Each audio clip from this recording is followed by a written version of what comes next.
So episode 3 of The Penguin just wrapped up, and they are cooking. Things are getting real spicy now. A lot of things going on in this episode. There's a lot of moving parts and a lot of things that happened that I would imagine are going to have some pretty massive consequences at the end of this series. Real quick, something that I thought was really cool in this episode was the fact that we got to see more of a ground level experience to the Riddler attacks. At the start of this episode, we get to see a little bit of Vic's backstory that takes place before the Riddler attacks.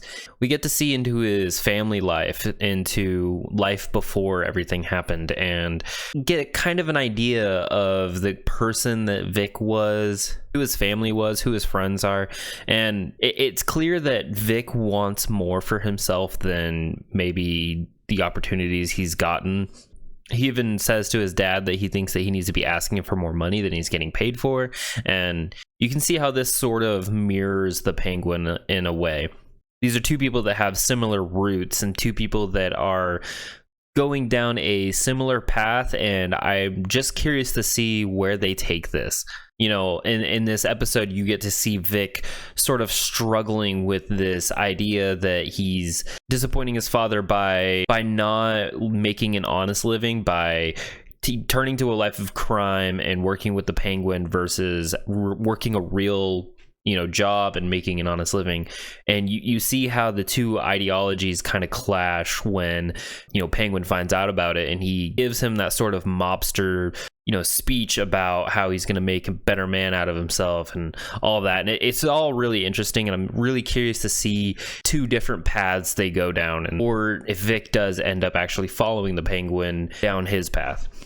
And it's so clear that, this is a path that is going to result in Vic either dying or getting screwed over, or Penguin just flat out, betraying him, which he does to everybody. It won't be a surprise if it happens. I mean, we get to see Sophia and Oz kind of work together in this episode, and I feel like this will be the only time we get to see that. We get a little bit of backstory with Sophia and Oz, and we get to hear about how Oz was actually Sophia's driver back in the day. And if you remember back, Oz was telling a story about how he drove for this guy, and that guy ended up getting whacked for, being a rat or whatever it was.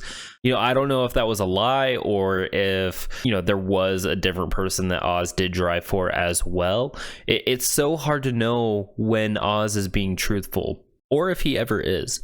How many times has Oz betrayed somebody and we don't know about it? How many times has he gone behind someone's back without us knowing, just because nobody knows about it? He's always manipulating stuff. He's always putting his finger in everything. And you do hear later on that Oz did have something to do with Sophia going to Arkham. There's something that he knew that he told Carmine that got her sent to Arkham.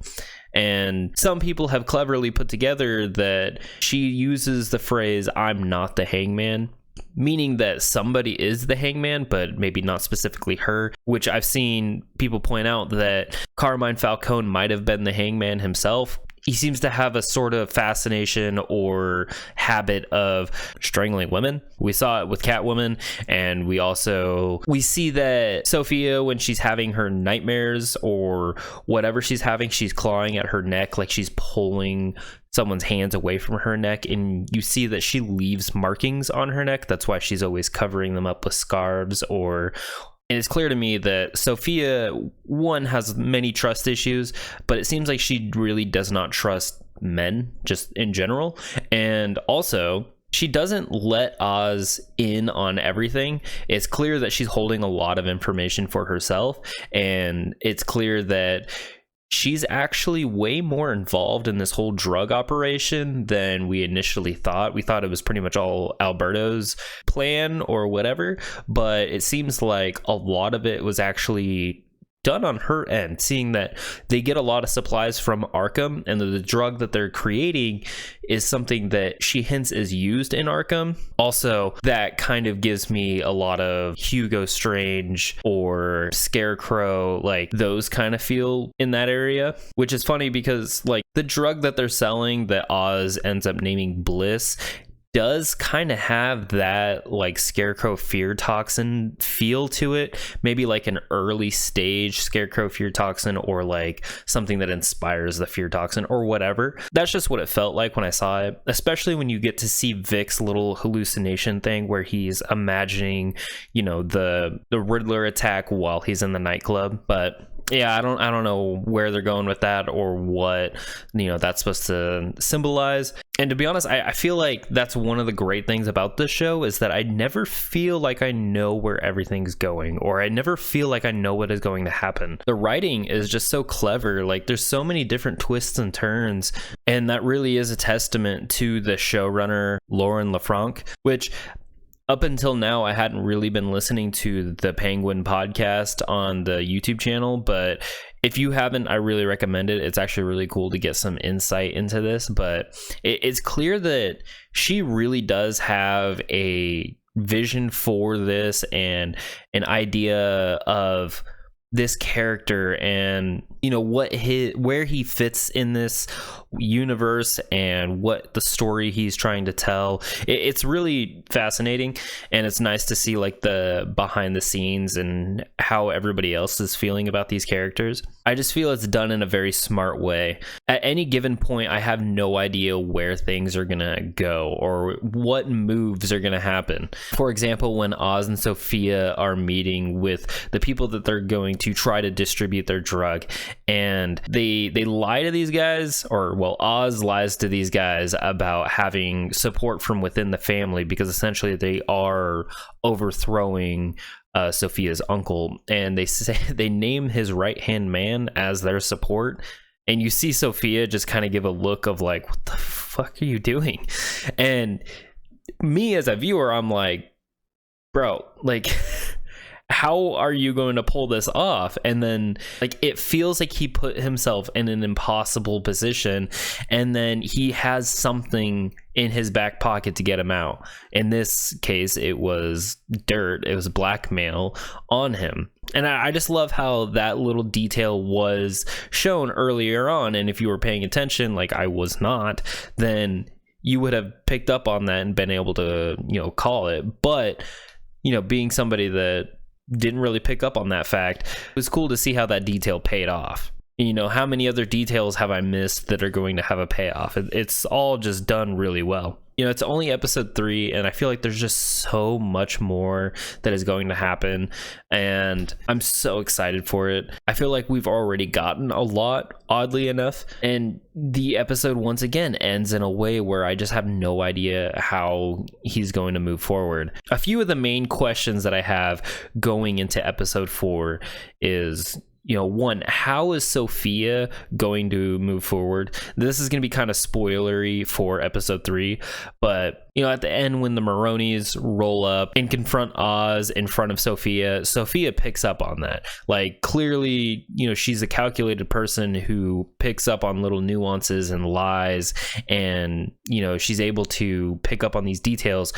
She's obviously going to know that, all right, well, Oz has been playing both sides. He was a part of the Maroni thing. She's going to pick up on things like the guy that ended up taking the fall for Penguin for the Maroni drug transfer heist thing. You know, all the other little details, Vic lying to her about being a mechanic, stuff like this. How is she going to respond? How is she going to move forward? Yeah, I mean, I don't know what her next move is going to be. And also, how are the Maronis going to respond? Because clearly they haven't trusted Oz, obviously, but they've been following him. So how long have they been following him? Do they know about Oz's mom? You know, how many details are they in on? And really, how is Oz going to talk his way out of this? I mean, it just feels to me like this is it. This is the dead end. You've, you know, hit a wall at every turn. How are you getting out of this? I don't know. And that's what's so amazing, because I know that in the next episode, something that I'm not expecting is going to happen. You know, what alliances are going to happen that you wouldn't see coming. Yeah, I'm just continually impressed by this show and by the writing, and I just really want to point out the fact that, you know, this show is brilliant. It's going so strong. Every episode has been great, and the writing is just top notch. The characters are really good.